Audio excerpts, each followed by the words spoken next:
November 15, 1995, 2:30 p.m., Great Ormond Street Children's Hospital, London. The autumn rain drummed against the tall windows of Ward 7, creating patterns of shadow and light that danced across the sterile white walls. Princess Diana walked these familiar corridors with practiced grace, her heels clicking softly against the polished floor. She had been here countless times before, but today felt different. There was something in the air, a heaviness that seemed to press against her chest with every breath. Diana paused outside room 314, adjusting the small bouquet of daisies she carried. They were simple flowers, nothing grand or expensive, but she had learned long ago that sick children preferred authenticity over ostentation. Behind the door, she could hear the soft beeping of medical equipment mixed with the low murmur of voices. This was the sound that haunted her dreams, the mechanical symphony of childhood interrupted by illness. "Your Royal Highness," whispered Sister Margaret, the head nurse who had become Diana's unofficial guide through these visits. "Lucy Hartwell is awake, if you'd like to meet her. She's been asking about you since yesterday." Diana felt her heart skip slightly. Children who asked for her specifically were often the ones fighting the hardest battles. They were the ones who had heard stories, seen photographs, and somehow believed that a princess might possess some magical power to make their pain disappear, if only that were true. "What should I know about Lucy?" Diana asked, her voice barely audible. Sister Margaret's expression grew gentle but grave. 12 years old, acute lymphoblastic leukemia. She's been with us for 8 months now. Very bright, very brave, but—" She paused, choosing her words carefully. "The treatments haven't been responding as we'd hoped." Diana nodded, understanding the unspoken truth. She had learned to read these conversations, to hear what couldn't be said aloud. Lucy was dying, and everyone knew it except perhaps Lucy herself. As they approached the room, Diana could see through the partially open door. A small figure sat propped up in bed, surrounded by an explosion of tennis memorabilia. Wimbledon posters covered every available wall space. Tennis rackets of various sizes leaned against the bedside table. A collection of signed tennis balls sat carefully arranged on the windowsill, catching the gray afternoon light. But it was the girl herself who made Diana pause in the doorway. Lucy Hartwell had the translucent skin of someone whose body was fighting an invisible war. Her hair had been lost to chemotherapy, replaced by a colorful silk scarf that somehow made her enormous brown eyes appear even larger. Despite her obvious frailty, there was something luminous about her, an inner light that seemed to shine brighter for being contained in such a fragile vessel. Lucy was holding a magazine, and Diana could see it was last year's Wimbledon tournament guide. The girl's thin fingers traced the photographs with the devotion of someone studying sacred texts. "Lucy, darling," Sister Margaret said softly, stepping into the room. "I have someone very special here to see you." Lucy looked up, and the moment their eyes met, Diana felt something shift inside her chest. This child wasn't looking at her with the usual mixture of awe and excitement that most young people displayed when meeting royalty. Instead, Lucy was studying her with the intensity that was almost unsettling, as if she could see straight through all the careful composure Diana had learned to maintain. "You're Princess Diana," Lucy said quietly. It wasn't a question, but it wasn't quite a statement of fact either. It was something else entirely, a recognition that went deeper than mere celebrity. "I am," Diana replied, stepping into the room and setting the daisies on the bedside table. "And you're Lucy. I've heard wonderful things about you." Lucy's thin lips curved into a small smile. "Sister Margaret says you visit children because you want to, not because you have to." The directness of the statement caught Diana off guard. Most children, no matter how ill, still carried some sense of awe about meeting a princess. Lucy seemed to be cutting straight through the protocol to something more essential. "That's true," and Diana said, pulling a chair closer to the bed. "I come because I want to, because I think sometimes grown-ups forget how important it is to really see children, especially children who are going through difficult things." Lucy nodded gravely, as if this made perfect sense to her. "Most people look at me and see the cancer first. They see the sick girl before they see me." Diana felt her throat tighten. Here was a 12-year-old child articulating something that Diana herself struggled with every day. the way people saw the title before the person, the crown before the woman. "What would you like me to see when I look at you?" Diana asked softly. Lucy's entire face transformed. The weariness fell away, replaced by a passion so fierce it seemed to illuminate the entire room. "I want you to see a tennis player," she said, her voice growing stronger. "I want you to see someone who knows every Wimbledon champion since 1877. Someone who can explain the difference between a serve and volley game and a baseline game. Someone who practices serving even when—" She gestured vaguely at the IV line attached to her arm. Diana leaned forward, genuinely intrigued. "You practice serving?" Lucy nodded enthusiastically. "In my mind, I visualize every movement, the toss, the reach, the snap of the wrist. I know exactly how it should feel, even though I've never—" She stopped abruptly, the light in her eyes dimming slightly. "Never what?" Diana prompted gently. "Never played on a real court?" Lucy admitted, her voice dropping to almost a whisper. "Never hit a ball over a net. Never played against another person. I've been in hospital since I was 10, and before that, I was too young for proper lessons." Diana felt something crack open inside her chest. Here was a child whose love for tennis was so pure, so complete, that she had built an entire identity around a sport she had never actually played. It was simultaneously heartbreaking and beautiful. "Tell me about your favorite players," Diana said, settling back in her chair. For the next hour, Lucy talked about tennis with the expertise of a seasoned commentator.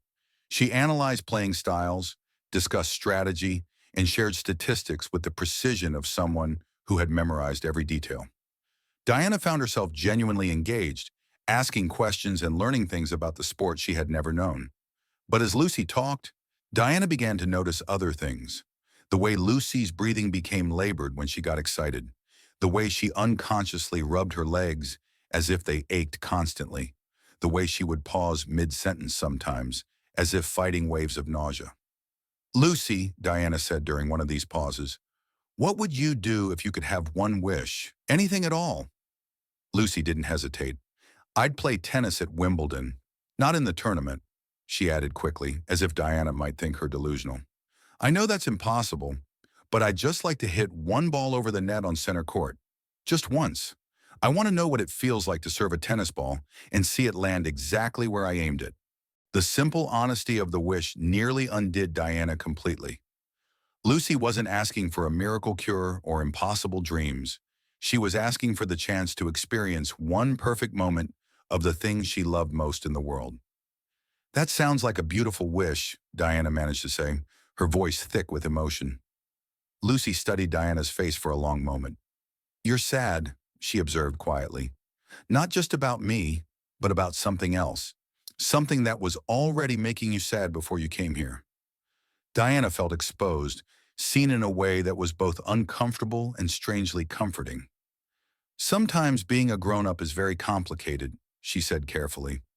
"Being sick is complicated too," Lucy replied. "But I've learned that complicated doesn't mean hopeless." As Diana prepared to leave that afternoon, Lucy reached out and took her hand. Her grip was surprisingly strong for someone so frail. "Princess Diana," Lucy said, "thank you for seeing the tennis player first." Diana squeezed Lucy's hand gently. "Thank you for reminding me what passion looks like." That night, Diana sat in her private study at Kensington Palace, unable to concentrate on anything except Lucy's words. "I want to know what it feels like to serve a tennis ball and see it land exactly where I aimed it." Such a simple wish, yet so impossible to fulfill. Wimbledon was months away, and even if Diana could arrange access, Lucy might not live to see summer. Diana found herself walking to the window, pressing her palm against the cold glass. How many times had she stood in this exact spot, feeling trapped by the weight of expectations, the endless list of can'ts and shouldn'ts that govern royal life? But tonight, Lucy's face kept appearing in her mind. Not the sick child everyone else saw, but the passionate tennis player whose eyes had lit up when she spoke about serves and volleys. What was the point of privilege if you couldn't use it to grant one perfect moment to a dying child? What good were titles and protocols if they prevented you from answering the simplest prayer? As Diana stared out at the lights of London, a different idea began to form. Something immediate, something possible, something completely against every protocol she had ever learned, but absolutely right in every way that mattered. She reached for her phone and dialed a number she knew by heart. "Ken," she said when Detective Inspector Ken Worf answered on the second ring, "I need to ask you something unusual." "Ma'am, how difficult would it be to get into Great Ormond Street Hospital tonight? After visiting hours?" There was a long pause. Ken had been Diana's protection officer for years, and he had learned to expect the unexpected. But something in her voice told him this was different. "May I ask why, ma'am?" Diana told him about Lucy, about the tennis wish, about the idea that had been growing in her mind since she left the hospital. "I know it's irregular," she said. "I know there are security concerns and protocol issues. But Ken, this child might not have much time left, and she's never played tennis. Not once." "You want to take tennis equipment to a hospital corridor?" Ken asked, and Diana could hear him trying to process the logistics. "Not real equipment, something safer. But yes, that's exactly what I want to do." Ken was quiet for a long moment. Then, "What time were you thinking, ma'am?" At 11:47 p.m., Diana sat in the back of an unmarked car, dressed in jeans and a simple sweater, her hair pulled back in a casual ponytail. In her hands, she held a bag containing items she had gathered from the palace: soft foam balls that the staff used for indoor games, lightweight plastic rackets that belonged to William and Harry, and most importantly, a portable net that she had found in the sports equipment storage. "Are you certain about this, ma'am?" Ken asked as they approached the hospital. Diana stared up at the building, most of its windows dark except for the night staff areas. Somewhere in there, Lucy was probably lying awake, perhaps visualizing tennis matches, perhaps fighting pain, perhaps afraid of what tomorrow might bring. "I've never been more certain of anything," Diana said quietly. Sister Margaret met them at a side entrance, her face a mixture of concern and admiration. "I've arranged for the corridor outside the children's common area to be clear," she whispered. "Most of the patients are sleeping. But Lucy's been awake all evening. She keeps asking if you might come back." "Does she know why I'm here?" Diana asked as they made their way through the dimly lit hallways. "No, ma'am. I thought, I thought it should be a surprise." They found Lucy exactly where Sister Margaret had said she would be, sitting in her wheelchair in the small common area, staring out the window at the city lights. She had wrapped herself in a hospital blanket, and her tennis magazine lay open in her lap. "Lucy," Diana said softly. Lucy turned, her eyes widening as she took in Diana's casual clothes and the mysterious bag she carried. "Princess Diana, what are you—" "It's so late." Diana knelt down beside Lucy's wheelchair, bringing herself to eye level. "I was thinking about our conversation today, about what it might feel like to serve a tennis ball." Lucy's eyes grew even wider. "What do you mean?" Instead of answering, Diana opened her bag and began pulling out the equipment: the foam balls, the lightweight rackets, and finally the portable net, which she began setting up in the wide corridor just outside the common area. Lucy watched in stunned silence as Diana created an impromptu tennis court in the hospital hallway. It was nothing like Wimbledon's center court, but under the soft fluorescent lighting, it somehow seemed just as magical. "I can't," Lucy whispered, her voice breaking. "My legs don't work properly anymore. The treatments—" Diana finished setting up the net and turned back to Lucy with a smile that was both gentle and mischievous. "Then we'll play sitting down. I'll be on one side, you'll be on the other, and we'll see if you can land a serve exactly where you want it to go." For a moment, Lucy just stared at the makeshift court. Then slowly she reached out for one of the plastic rackets Diana offered her. Her thin hands wrapped around the handle with the reverence of someone holding something sacred. Diana positioned Lucy's wheelchair on one side of the net and sat cross-legged on the floor on the other side.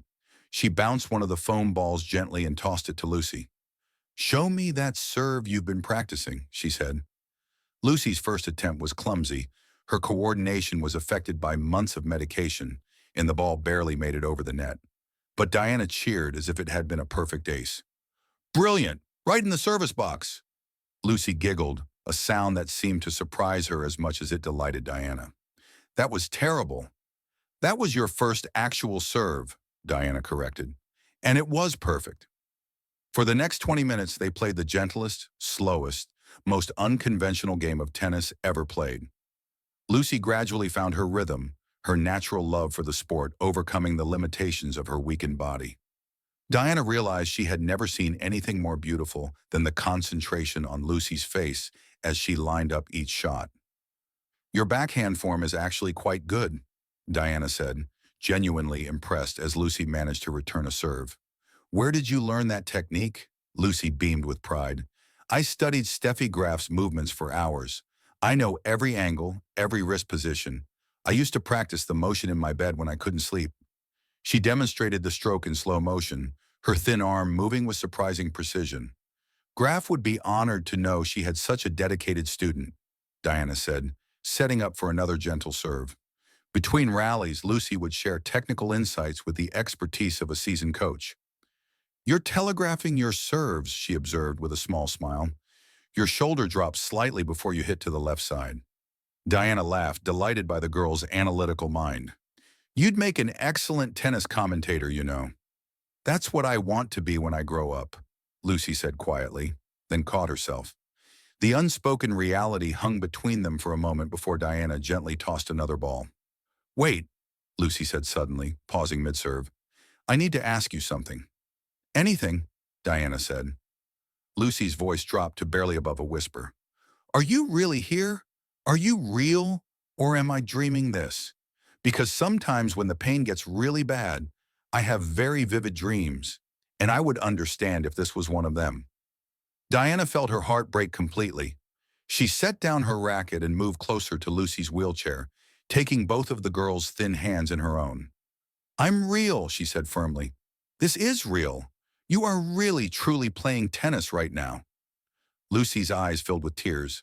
"It feels exactly like I imagined it would. The sound of the ball hitting the racket, the way you have to think about where to aim, the way your whole body wants to move even when it can't." Diana realized she was crying too. "You're a natural player, Lucy. I can tell." "Do you think," Lucy said hesitantly, "do you think my parents can see me right now? They died when I was 8, but I sometimes feel like they're still watching. Do you think they can see me playing tennis?" Diana's voice was thick with emotion when she answered. "I think they can see you, and I think they're incredibly proud of the brave, passionate girl you've become." Lucy wiped her eyes with the back of her hand, then picked up her racket again. "One more serve. I want to make this one count." She positioned herself carefully, drew back the racket with all the techniques she had learned from watching countless matches, and sent the foam ball sailing over the net. It landed exactly in the corner of the makeshift service box Diana had marked out with her sweater. "Perfect!" Diana exclaimed, genuinely amazed. Lucy beamed. That felt like winning Wimbledon. They played for another 10 minutes before Lucy's energy began to fade. Diana could see the exhaustion creeping back into her young face, the way her shoulders sagged as the adrenaline of the moment wore off. "Should we call it a match?" Diana suggested gently. Lucy nodded, but she held on to her racket for a long moment before setting it down. "Thank you," she whispered. "This was the most beautiful thing that's ever happened to me." Diana helped gather the equipment, but before they finished, Lucy asked one more question. "Princess Diana, will you remember this? Will you remember playing tennis with me in a hospital corridor?"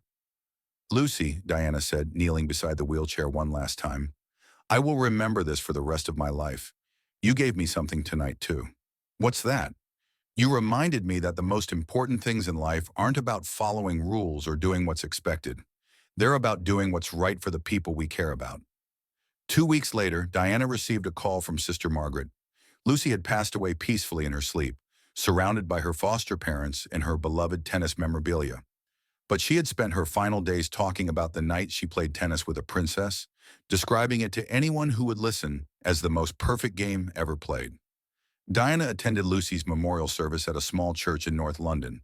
She sat in the back, hoping not to draw attention away from the celebration of Lucy's life.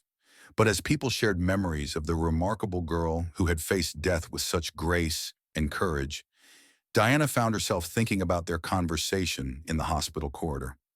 Sometimes being sick is complicated, but complicated doesn't mean hopeless. Lucy's foster mother approached Diana after the service. Your Royal Highness, thank you for coming. Lucy talked about you constantly those last weeks. She said you made her feel like a real tennis player. She was a real tennis player, Diana said firmly. One of the best I've ever had the honor of playing against. 6 months later, Diana returned to Great Ormond Street Hospital for another visit. She was surprised to find a small plaque mounted on the wall outside the children's common area. In memory of Lucy Hartwell, who taught us that dreams don't require perfect conditions, just perfect courage. The Lucy Hartwell Tennis Program, bringing adaptive tennis to young patients. Sister Margaret found Diana staring at the plaque. We started the program because of that night you two played in the corridor. Other children heard the story and wanted to try tennis too. We have volunteers come in twice a week now with modified equipment. It's become quite popular. Diana traced Lucy's name with her finger. She would have loved that. She did love it, Sister Margaret corrected gently. She told me that night that she finally understood why people called tennis the beautiful game. She said it wasn't beautiful because of the courts or the crowds, but because it made you feel alive. Years later, when Diana faced her own struggles with a world that often felt cold and unforgiving, she would remember Lucy's words about complicated not meaning hopeless. She would think about a 12-year-old girl who found perfect joy in 30 minutes of makeshift tennis in a hospital corridor. And sometimes, when the weight of royal duty felt particularly heavy, Diana would close her eyes and remember the sound of Lucy's laughter echoing through those quiet halls. Proof that the most profound acts of love often happen in the most unexpected places, witnessed only by the people who need them most. The night Diana played tennis with Lucy became a story that was never told publicly, never photographed, never recorded in any official capacity. But it lived on in the tennis program that bore Lucy's name, in the countless sick children who learned to serve foam balls over portable nets, and in the memory of a princess who learned that breaking the rules could sometimes be the most royal thing of all. Lucy Hartwell played tennis for exactly 30 minutes in her entire life. But in those 30 minutes, she experienced pure joy, perfect connection, and the realization of a dream that had sustained her through the darkest moments of her short life. And perhaps most importantly, she taught a princess that love doesn't follow visiting hours, and that sometimes the most beautiful games are played not in stadiums, but in the quiet corners where hope meets courage in the middle of the night.